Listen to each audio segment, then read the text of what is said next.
Hello student, स्वागत है आप सभी का आज की एक और नई वीडियो में। आज यहाँ पर हम कक्षा 8 विषय संस्कृत का पेपर देखेंगे। इस वीडियो में हम आपको संस्कृत पेपर के सभी प्रश्न के बारे में बताएंगे और साथ में इन सभी प्रश्नों के उत्तर के बारे में भी हम वीडियो के माध्यम से देखेंगे। वीडियो को ज़रा ध्यान से देखिएगा। अगर आप चैनल पर पहली बार आए हैं तो चैनल को सब्सक्राइब कर दीजिए, जिससे आने वाली सभी इंपॉर्टेंट वीडियो सबसे पहले आप ही को मिलेगी। तो चलिए बिना किसी देरी के कक्षा 8 संस्कृत का पेपर हम देख लेते हैं।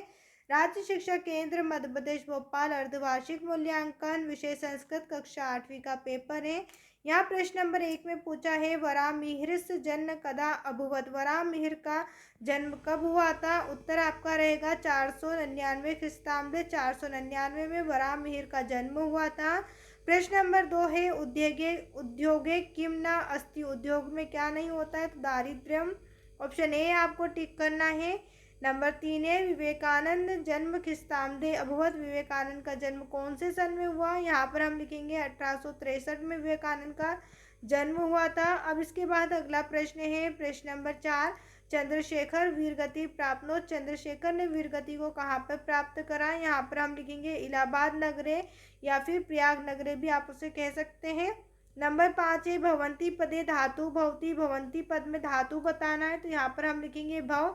भवंती में भव शब्द जो है वो एक धातु है। इसके बाद अगला प्रश्न है प्रश्न नंबर 6, मनसा सततम। तो यहाँ पर आपको लिखना है स्मरणीयम। उत्तर में यहाँ पर हम लिखेंगे स्मरणीयम। अगला प्रश्न आप देखिए, यहाँ पर आपसे पूछा गया है प्रश्न नंबर 7, वराहमिहिर अध्ययनम समाप्य आगत। यहाँ पर आपको लिखना है उज्जैनियम।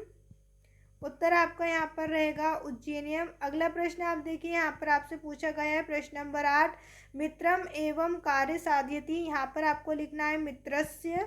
उत्तर में हम लिखेंगे मित्रस्य। प्रश्न नंबर 9 है कोकिला नाम मधुस्वर आकर्षयति। तो यहाँ पर आपको लिखना है चित्तम। उत्तर में हम क्या लिखेंगे? चित्तम। इसके बाद है प्रश्न नंबर 10, दर्शितवान पदे प्रत्यय अस्ति। दर्शितवान पद में आपको प्रत्यय बताना है, तो यहाँ पर हम लिखेंगे कत्वतु। कत्वतु जो है यहाँ पर एक प्रत्यय है। इसके बाद अति लघु उत्तरीय प्रश्न यहाँ पर आपसे पूछे। यहाँ प्रश्न 2 नंबर में आपसे पूछे जाएंगे। चलिए इन सभी प्रश्नों का उत्तर हम देख लेते हैं। प्रश्न नंबर 11 का उत्तर है किम नाम मननीयम। तो यहाँ पर हम उत्तर लिखेंगे निज सौख्यम। अगला प्रश्न है प्रश्न नंबर 12, कस्मिन मासे गणतंत्र दिवस भवति। कौन से महीने में हम गणतंत्र दिवस मनाते हैं? उत्तर लिखेंगे जनवरी माह से।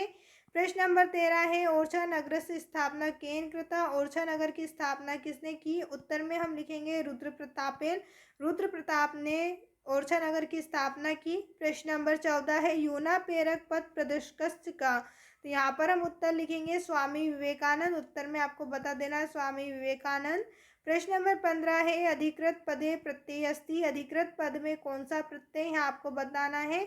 उत्तर में हम लिखेंगे प्रत्यय में लप्य प्रत्यय। अधिकृत प्रत्यय में लप्य प्रत्यय है। इसके बाद है प्रश्न नंबर 16, निम्नलिखित संख्या संस्कृत शब्देशु लिखत। यहाँ पर आपको संस्कृत में शब्द लिखना है 23। 23 को हम संस्कृत में क्या कहेंगे? उत्तर में हम लिखेंगे त्रयोविंशति। 23 को हम संस्कृत में त्रयोविंशति कहेंगे। इसी प्रकार 45 को हम कहेंगे पंचचत्वारिशता। इसके बाद है लघु उत्तरीय प्रश्न। ये प्रश्न आपसे यहाँ पर 3 नंबर में पूछे जाएंगे।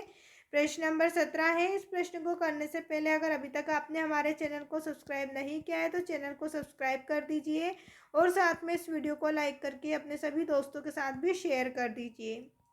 प्रश्न नंबर 17 है अस्माक संविधान कदा प्रारंभम अभवत्। हमारा संविधान कब प्रारंभ हुआ? उत्तर में हम लिखेंगे 26 जनवरी 1950 तमे वर्षे अस्माक संविधान प्रारंभम अभवत्। हमारा जो संविधान है वो 26 जनवरी 1950 को लागू हुआ था। प्रश्न नंबर 18 है उपनिषद ध्येय वाक्यम किम। यह विवेकानंद स्वजीवने आधारभूत। यहाँ पर आपको बताना है विवेकानंद के जीवन का आधारभूत क्या है? उत्तर में हम लिखेंगे उत्तिष्ठ जागृत प्राप्य वरानी बोधत इत्युपनिषद ध्येय वाक्यम सा जीवने धारतभूत।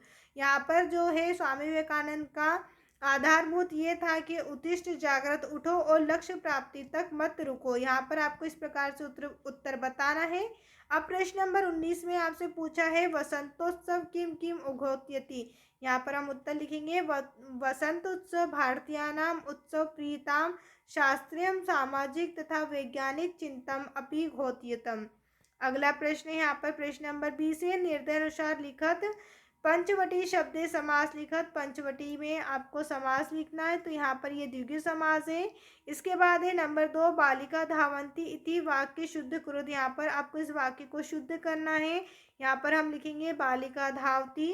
अगला प्रश्न है, गंतुम पदे प्रत्यय पृथक कुरुद। गंतु में आपको प्रत्यय बताना है, तो यहाँ पर हम लिखेंगे तुम।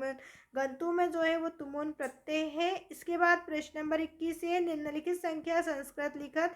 यहाँ पर आपको संख्या दी गई है, इस संख्या को संस्कृत में लिखना है। 42 को हम लिखेंगे द्विचत्वारिशतम। इसके बाद 27 को हम लिखेंगे सप्तविंशति और 35 को हम लिखेंगे पंचत्रिदशत। इसके बाद प्रश्न नंबर 22 है, स्वपाठे पुस्तकात एक श्लोक लिखत यह अस्मिन प्रश्न पत्रे नास्ति। यहाँ पर आपको एक पाठ्य पुस्तक का श्लोक लिखना है जो इस प्रश्न पत्र में ना पूछा हो, तो यहाँ पर आप इस तरीके से श्लोक लिख दीजिएगा। अब इसके बाद दीर्घोत्तरी प्रश्न है, ये प्रश्न 5 नंबर में आपसे पूछे जाएंगे। प्रश्न नंबर 23 है, अधोलिखित प्रश्न शब्दे पत्र पूरे। यहाँ पर आपको कुछ शब्द दिए गए हैं जिनकी सहायता से हमें इस पत्र को पूरा करना है। यहाँ पर आप पत्र देख लीजिए, इस पत्र को हम इस ऊपर दिए गए शब्दों की सहायता से पूरा करेंगे। सबसे पहले हम उज्जैन नगरम लिखेंगे, यहाँ पर नगर का नाम लिखेंगे। उसके बाद नंबर 2 में आपको लिखना है पत्रम। आगे रिक्त स्थान में यहाँ पर आपको लिख देना है आगामी मास से, और इस प्रकार आगे हम लिखेंगे उत्तरे, और लास्ट में आपको यहाँ पर नाम लिख देना। तो देखिए जितने भी शब्द दिए गए थे उन सभी शब्दों से हमने पत्र को पूरा कर दिया। अब इसके बाद प्रश्न नंबर 24 है, अधोलिखित एक विषय पंचवाक्यानि संस्कृत लिखत। यहाँ पर विद्यालय उद्यानम पुस्तकम धेनु, चारों में से किसी एक विषय पर आपको पूरे 5 वाक्य लिखना है। तो यहाँ पर हमने विद्यालय के ऊपर 5 वाक्य लिखे हैं।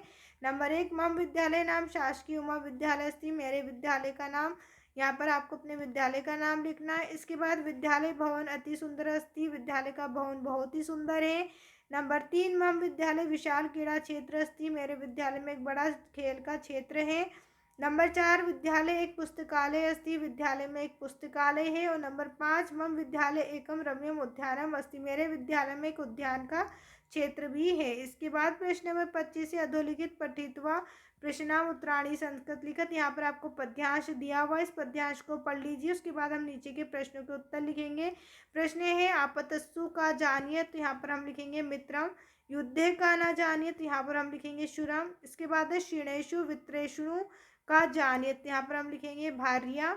वै सनेषु का जानियत, उत्तर आपका रहेगा बांधवान। क्षीणेषु इत्यस्य वचन लिखत, यहाँ पर हम इसका वचन लिखेंगे बहुवचन। इसके बाद प्रश्न नंबर 26 है, अधोलिखित गद्यांश पठित्वा प्रश्नाम उत्तराणी संस्कृत लिखत। इस गद्यांश को आपको पढ़ना है। उसके बाद जो नीचे प्रश्न दिए गए हैं उनके उत्तर आपको बताना है। यहाँ पर मैं सीधे आपको उत्तर बता देती हूँ। प्रश्न है, माध्य मासे शुक्ल पक्ष से पंचायत तिथोकस्य आगम सूचना भवति। उत्तर हम लिखेंगे ऋतुराजस्व सत्तस। वसंत पंचमी किम नामना अपि ज्ञानते, ऋषि पंचमी श्री पंचमी आपको यहाँ लिखना है। सर्वत्र की दर्शनम भवति, उत्तर है रमणीयता। नंबर 4, केशु नूतन किस लिए राग राज्यते, उत्तर हम लिखेंगे वृक्षेशु। और नंबर 5, क्षेत्रेषु इत्यस्मिन् पदे का विभक्ति अस्ति, तो यहाँ पर हम लिखेंगे सप्तमी विभक्ति। उम्मीद है दोस्तों आपको हमारी ये वीडियो पसंद आई होगी। अगर अभी तक आपने हमारे चैनल को सब्सक्राइब नहीं किया है तो चैनल को सब्सक्राइब कर दीजिए, और इस वीडियो को लाइक करके अपने सभी दोस्तों के साथ भी शेयर कर दीजिए। वीडियो देखने के लिए आप सभी का धन्यवाद।